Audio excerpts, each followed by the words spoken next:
ଦି ଦିନ ଛୁଟି ଥିଲା ତ ୱିକେଣ୍ଡରେ ଆମେ ବାହାରିଲୁ ରାତି ପ୍ରାୟ 8ଟା ବେଳକୁ ଏଇ ଅଫିସରୁ ଆସିଲା ପରେ ଆମେ ଆସିଗଲୁ ବାବାଙ୍କ ଘରକୁ। ଭୂମି ଏଠିକି ଆସିଲେ ପୁରା ମସ୍ତ ଏନ୍ଜୟ କରେ। ଆଉ ଦେଖନ୍ତୁ କେତେ ସୁନ୍ଦର ଫୁଲ ଫୁଲ ହେଇଛି। ତାପରେ ସେଦିନ ଆମେ ଚାଲିଲୁ ଗୋଟେ ଅଫିସକୁ ଯାଇଥିଲୁ। ସେଟା କ'ଣ ପାଇଁ ଯାଇଥିଲୁ ଆପଣ ଦେଖିବେ ଏବେ। ତ ଆମେ ଆକ୍ଚୁଆଲି ଯାଇଥିଲୁ ଗୋଟେ ବିଜନେସ୍ ଷ୍ଟାର୍ଟ କରିବା ପାଇଁ, କିଛି ମେସିନ୍ ଦେଖିବା ପାଇଁ, ଯେଉଁଟାକି ଆମେ ଦେଖିକି ଆଉ ବୁଝିକି ଭଲରେ ଆସିଲୁ। ତ ସବୁ ଜିନିଷ ଠିକ୍ଠାକ୍ ଥିଲା, ବାସ୍ ପ୍ଲାନିଂ ଚାଲିଛି, ଦେଖିବା ଆଗକୁ କ'ଣ ହେଉଛି। ତ ତାପରେ ଘରକୁ ଆସିଲା ପରେ ଆମେ ଟିକେ ଯାଇଥିଲୁ ହସ୍ପିଟାଲ ଭୂମିର ଟିକେ ଗୋଟେ ଭ୍ୟାକ୍ସିନ୍ ନେବାର ଅଛି, ସେଥିପାଇଁ ବୁଝିବାକୁ ଯାଇଥିଲୁ। ଆଉ ତାପରେ ସନ୍ଧ୍ୟାବେଳକୁ ଆମେ ଆସିଗଲୁ ମୋ ବଡ଼ମା ଶାଶୁଙ୍କ ଘରକୁ। ଆଉ ଏଠି ଆଜି ଆମେ ଗୋଟେ ଦିନ ରହିବୁ।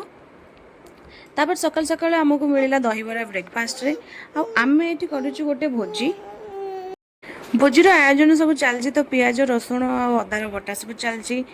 ୟା ପରେ ମାଛ ତିଆରି କାମଟା ମୋତେ ଦିଆଯାଇଛି, ମାଛ ରୋଷେଇ ମୁଁ କରିବି। ଆଉ ଦେଖନ୍ତୁ ତାଙ୍କର କେତେ ସୁନ୍ଦର ମିଠୁ ଗୋଟେ ଅଛି। ଆଉ ତାପରେ ଖିଆପିଆ ସାରି ଆମେ ପ୍ରାୟ ସନ୍ଧ୍ୟାବେଳକୁ ଫେରି ଆସିଲୁ। ଏଠି ଭୂମି ଫୁଲ ତୋଳୁଛି। ଆଉ ତାପରେ ଆସିଲା ବେଳେ ଭୁବନେଶ୍ୱରରେ ଗୋଟେ ଦେଶୀ ମେଳା ପଡ଼ିଥିଲା, ସେ ମେଳାକୁ ଗଲୁ। ସେଠି ଭୂମି ପାଇଁ କେତେ ସାରା ଜିନିଷ, ଖେଳନା ଜିନିଷ ଆଉ ବାକି ଅନ୍ୟ ଯାହା ଜିନିଷ ସବୁ ଜିନିଷ ଆମେ କିଣିକି ଆଣିଲୁ। ଆଉ ଦେଖନ୍ତୁ ଗୋଟେ ଆଦିବାସୀ ଅଏଲ୍ର ବି ଅଛି, ଦେଖିଲି ମୁଁ।